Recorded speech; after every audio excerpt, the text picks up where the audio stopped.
This meeting is being recorded. All right. Thanks everyone for joining us tonight. We are beginning YIFH Shemos. All right, that's Parshas Shemos. So we're in totally. It just feels like a very different setting than we had the last few months in Sefer Bereshis. All right, obviously it's going to be the story of the slavery, the Exodus, then the Mishka, and then the giving of the Torah. Right, there's all that stuff coming up. A lot of the Pesach themes. So we'll, hopefully we'll go through some of those themes in the next few weeks. Now, I want to frame I want to talk about Moshe's name. All right, there's a lot of interesting stuff to say, but I want to frame this issue. All right, I want to start with a very non-traditional source. All right, just to help us kind of think about some of the issues here. And then we'll go to traditional commentators. All right, the last book that Sigmund Freud wrote was called Moses and Monotheism. All right, now obviously he had made his name in psychology, right? He was a great psychologist.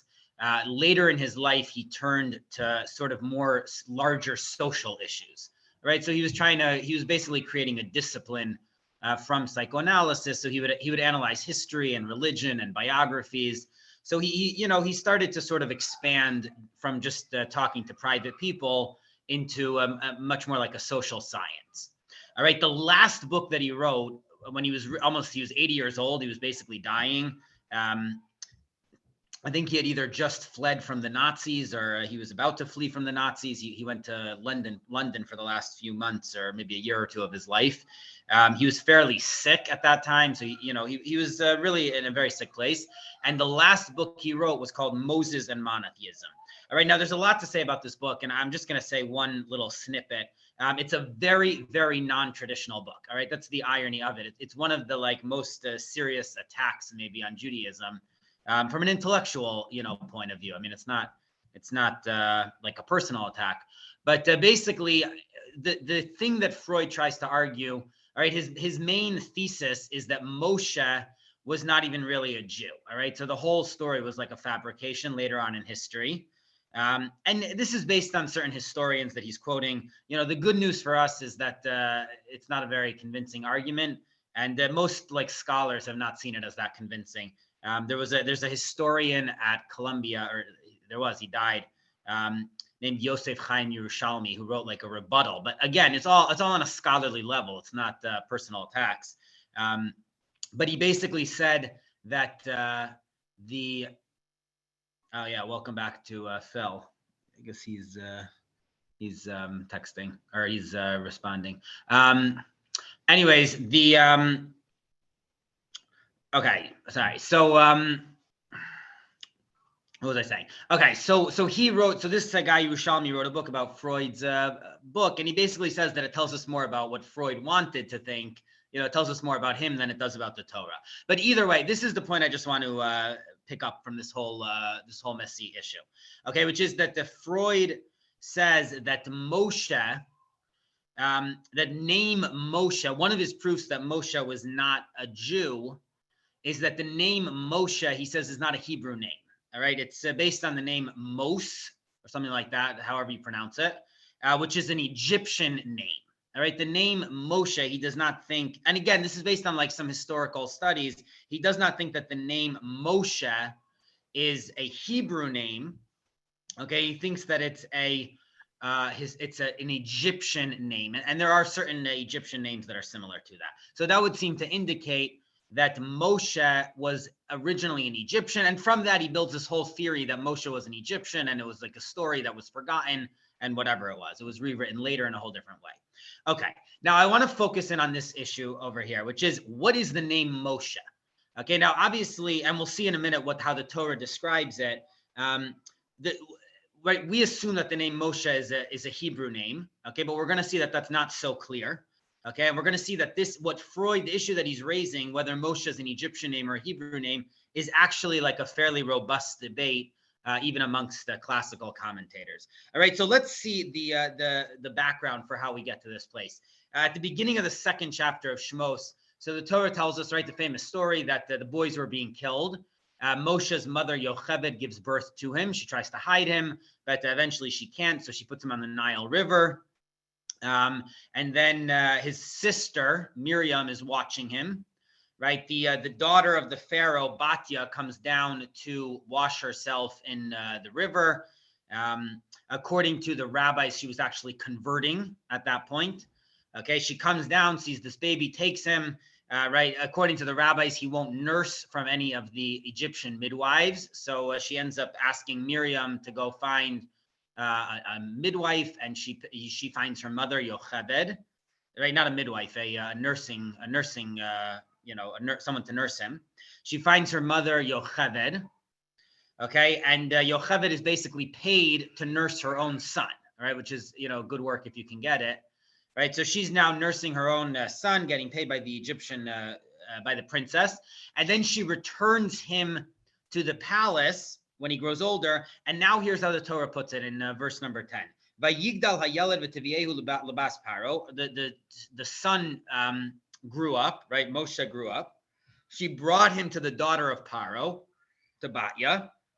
Vayihi la lebein, and he was her son. Okay, so that's how he became the prince of Egypt. All right, so he's being raised by the princess of Egypt. Vatikra Shemo Moshe, she named him Moshe.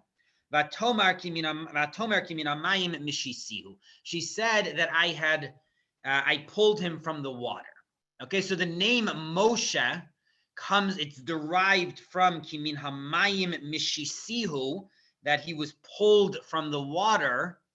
So that's how we get Moshe. All right, mishisihu is Moshe. Okay, so the Torah seems to be telling us two things over here. First of all, the name Moshe, right, is clearly a Hebrew name, the way the Torah seems to put it. And it comes from, not only is it Hebrew, right, but it comes from the word in Hebrew for pulling, right? You pull something is to be Mosheich, Mishisihu. So she pulled him out of the water. So in memory of that story, she named him Moshe. So those are two things that the Torah tells us. Now, there's a few problems. This is how the traditional commentators pose the problems. The big problem with the way the Torah tells this is that Batya is an Egyptian princess, right? So how does she speak Hebrew? Right? If you're telling me that the name Moshe is in recognition of the Kimin Hamayim Mishisihu, that she had pulled him from the water in Hebrew, but Batya doesn't speak Hebrew. She's Egyptian. So how is she giving him a Hebrew name based on a Hebrew word? All right, that's the way the classical commentators ask this question. Okay, so I want to go through four different options over here. Okay, and we're going to see that there's really a wide range of views. All right, so far our two issues, and they're obviously related, right? But our two issues is that on the one hand, the name Mos seems to be an Egyptian name, not a Hebrew name. So why is the Torah calling it a Hebrew name, right? That's Freud's issue. And the more traditional issue is that Batya seems to name him based on the Hebrew, but she's an Egyptian princess. So how does she speak Hebrew? All right, so we're going to see that there's a very wide range of views about what went on over here. So let me start with the simplest suggestion. All right, and this is approach number one, but this is not how most of the commentators how they think about this. But the Chizkuni and the Abarbanel, they both suggest that who's naming him in this pasuk, right? It's actually ambiguous. I intentionally didn't translate it that well because it's actually ambiguous. The Torah says there's a lot of pronouns. It says that his mother brought him to Bas Paro. So Yocheved and Batya are both mentioned in this pasuk, right? Yocheved brought the baby to Bas Paro. Vatikra Shemo, and she named him Moshe. So who was that? Who's the she? So we assume, and the majority of the commentators assume, that it was Batya, but that's not so clear. It might have been Yocheved. So the Abarbanel and the Chizkuni, they suggest that maybe Yocheved actually named Moshe. Okay, and the way the Chizkuni describes this, Yocheved came and Batya said to her, I don't know. She said to him, let's call him Moshe. So Batya said to Yocheved, why should we call him that? So Yocheved said, because in Hebrew, pulling someone from the water is called Mishisihu.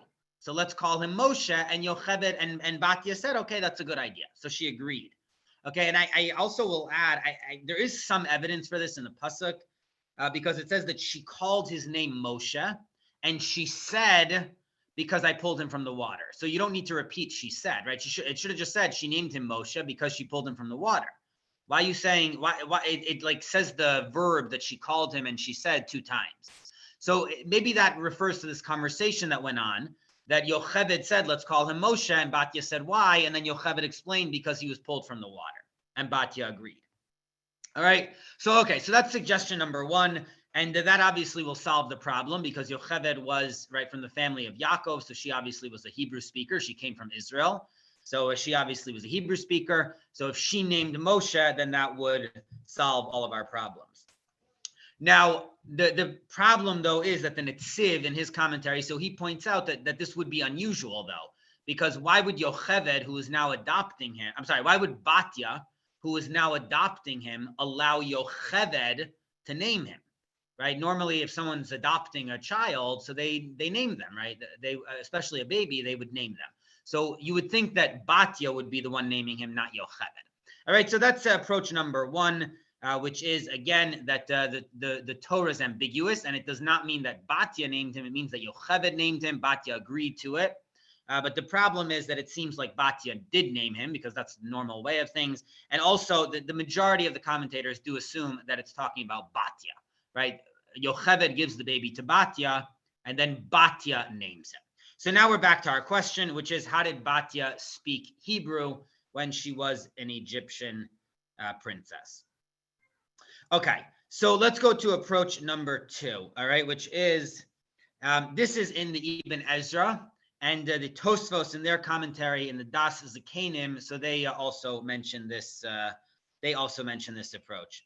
Okay, and this is a sort of radical approach. I mean, the first approach was a little radical, that there wasn't Yocheved, it wasn't Batya that named him, but this one's even more radical. All right, they suggest that the name Moshe was actually not his name in Egyptian.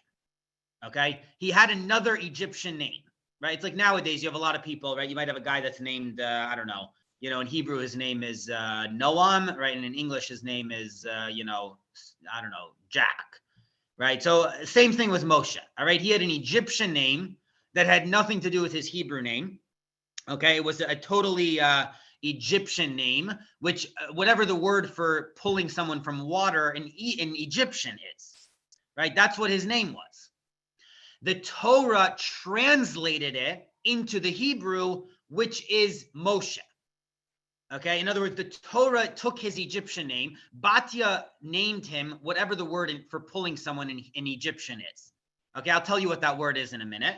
And then the Torah translated this into Moshe because the Hebrew word for Moshe is Mishisihu. Right, but this is like a wild idea because it basically means that if you would have gone over if you would have a time machine and you would travel back and go over to Moshe and say to him, hi Moshe, he'd have no idea what you're talking about because he never heard that name. Or I don't know, maybe later in his life. Well, I guess later in his life when he wrote it down, he heard it, right? But when he was a kid, right, let's say you go over to 10-year-old Moshe and you say to him, Moshe, he'd have no idea what you're talking about. That wasn't his name. Now, what was his name? So very interesting. The Ibn Ezra quotes that in ancient Egyptian books, he quotes a book called Sefer Avodas Ha'adama, the work of the ground. All right, so this is some like old Egyptian book which was translated, and he says in Greek histories. Okay, so again, the Ibn Ezra had access to some weird historical books from Egypt and Greece. In the Greek and Egyptian histories, they call the guy that saves the Jews, they call him Munios. All right, which, okay, well, we'll get to this in a minute, but basically the Ibn Ezra says, you know what his actual Egyptian name was? It was Munios, which is in Egyptian means the person that gets pulled from water. And the Torah translated this whole thing into Moshe because in Hebrew, that's the proper way. All right, so that is approach number 2. Again, right, this is a very interesting approach because it takes very seriously this idea. It takes very seriously this idea that Batya did not speak Hebrew to the point that it's willing to say that this is the translation of his name, but it's not the actual name that she gave him. Now, there is a major problem with this approach, which is normally when the Torah translates something, so you would expect it not to really translate the names, right? Like, I'll give you some examples in a minute, but I'll give you another place where this comes up. Okay, the Torah says that Paro called Yosef Tzafnas Paneach, right? And at the end of Bereshis, he called him Tzafnas Paneach. Now, Tzafnas Paneach in Hebrew means the revealer of secrets. But again, it's the same problem. How did Paro speak Hebrew, right? Paro's an Egyptian. So we have the same problem over there. And again, the basic rule that we would say in general is, right, it doesn't make sense really that the Torah is translating all these Egyptian names into Hebrew, and it's not giving us the exact name, because what were these people called, right? We want to know, what was Yosef called in Egyptian? What was Moshe called in Egyptian? So because of that, the Ramban in Bereshis, okay, on the Tzafnas Paneach issue, and the Ibn Ezra here, so they both say that really, it really goes the other way. Right. Let's say, I'll give you an example. Let's say in an English book, right, you would call Moshe Moses, but that's not like a different name. It's just a little bit of a derivation, because in English, for whatever reason, it's easier to say Moses than Moshe, right? It's like based on the Greek or whatever it is, right? So different languages have different ways where they pronounce names, right? So that's the same thing over here, that the Torah is calling them Moshe, right? But it's not that the Egyptians had a totally different name for him. Like the example I used before is Noam and Jack, right? Those are two totally different names. But if a guy's name is Yaakov in Hebrew and Jack in English, that's effectively the same name. It's just for whatever reason, it's easier to say Jack in English. So that's how the Ibn Ezra and the Ramban explain what's going on in the Egyptian history books. The reason they're calling him Munios is that's like the Moses of Egyptians. It's not a different name. It's the same name. It's just the way they would have said it in Egypt. All right. And he points out that we have the same thing, Onkelos, which translates the Torah into Aramaic. So sometimes he'll change the names into Aramaic, and sometimes he won't. Right. It's all just based on whether there's a little bit of a different pronunciation in Aramaic or not. All right. So again, so option number 2, let me just review what I said, because it might have been a little convoluted. Option number 2 is that Moshe had a different name in Egyptian. His name was not Moshe, it was Munios, which is a totally different name, and the Torah translated it into Hebrew. Okay, the Ramban and the Ibn Ezra, though, seem to say that that's not really the way translations work, because you don't usually change a name totally when you translate something.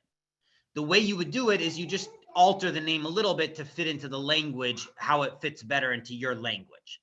So if that's the case, his name must have been Moshe, or something very similar to that, even in the Egyptian.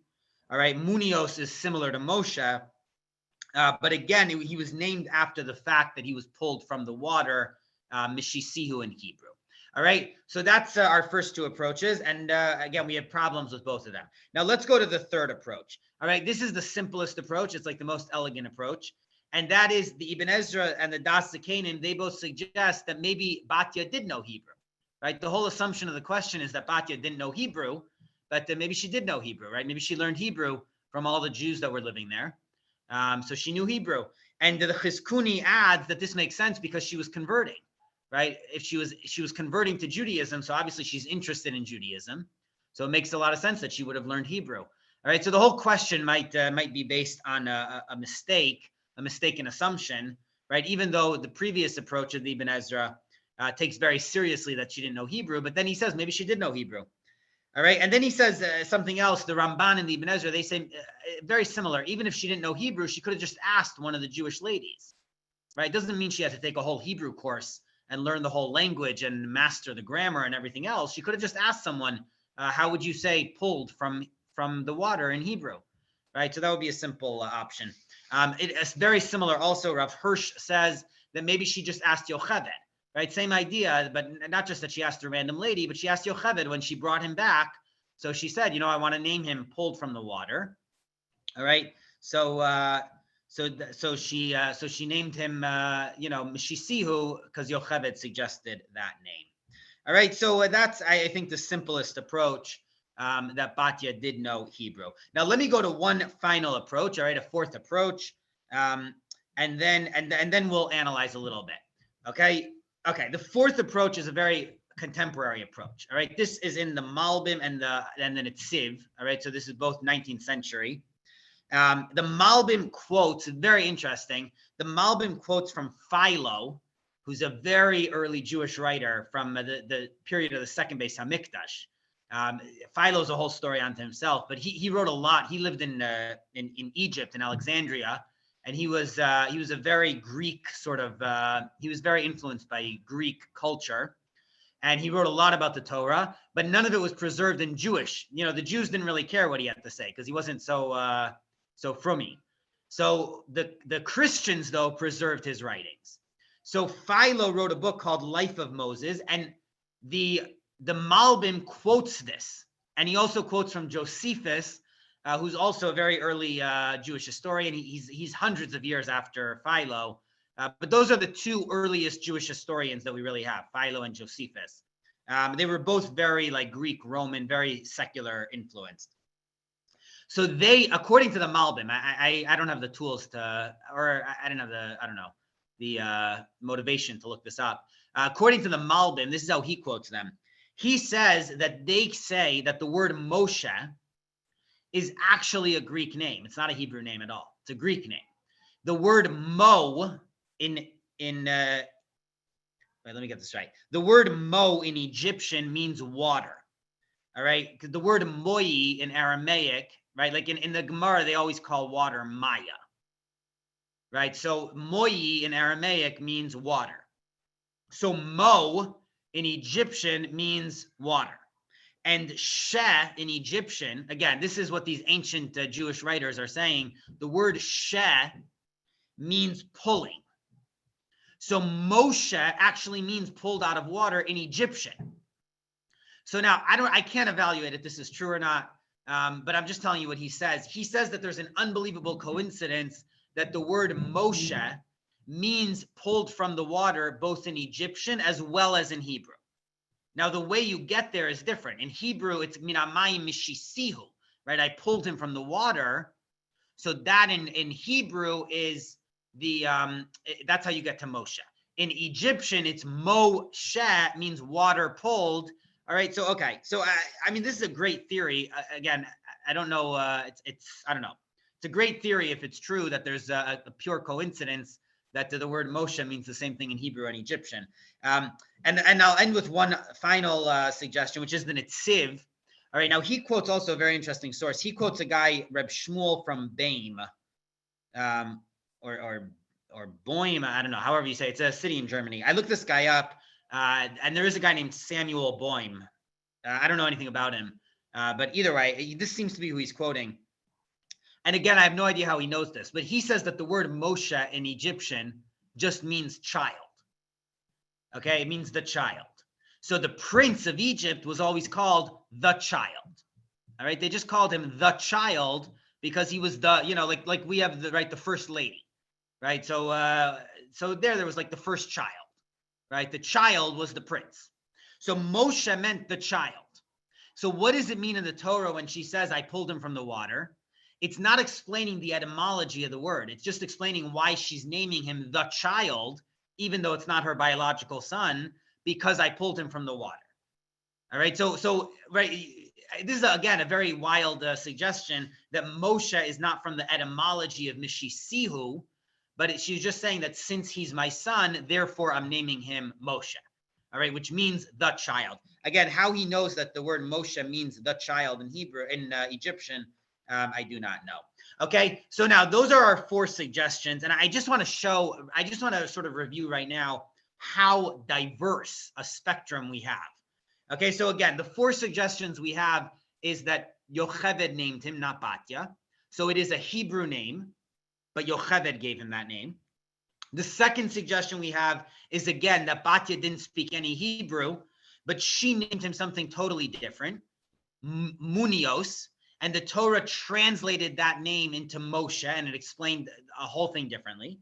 Okay, the third suggestion is what I think is the simplest, that Batya did learn Hebrew, or she asked someone that was a Hebrew speaker, right, and they were able to tell her how to name this child, Moshe, what the word in Hebrew for pulling would be. And then the fourth suggestion that we have, which is also a very wild suggestion, is that the word Moshe is actually an Egyptian name, right? It's a totally Egyptian name.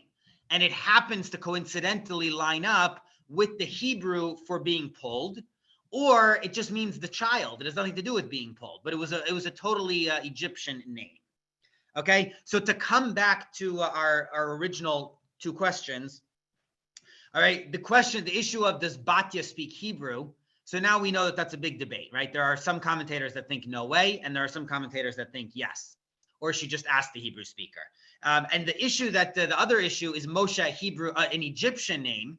So now we can say something very wild, right? That even though the majority of our commentators believe that Moshe is a Hebrew name, right? However they explain that, but there is this small group, right? The Malbim quoting Philo and Josephus, as well as the Netziv quoting Samuel Baim, they do believe that Moshe is an Egyptian name, right? They believe that Batya only spoke Egyptian. Moshe was Egyptian, and either it lines up with the word Meshisihu in the Torah, or it has a totally different meaning. All right, so very, very interesting to see this debate. And just internally, the four approaches that we just discussed, right? So there's there's some approaches that are totally committed to the idea that Batya did not speak Hebrew, right? That's one thing we've seen. There's other approaches that are not that committed to that idea, right? There are some approaches that don't that say it's okay to say that Moshe had a totally different name than the one we use for him, right? So in Egyptian, his name was something totally different than Moshe, which is a radical idea, right? Other commentators are not that comfortable with that. There are some commentators that are comfortable to say that Moshe is an Egyptian name, not a Hebrew name. Again, a lot of commentators are not comfortable with that. But it just shows us that, that there's a wide range of approaches, even traditional approaches, to try to understand Moshe's name and how he got, a name that seems to be Egyptian in origin. And again, how he got a Hebrew name from an Egyptian lady. All right, so that's some of the discussion. There's even more to say about Moshe's name, but I think we'll leave it there. I think we covered some important and interesting stuff. All right, thank you everyone for joining us. Thank you, Rabbi.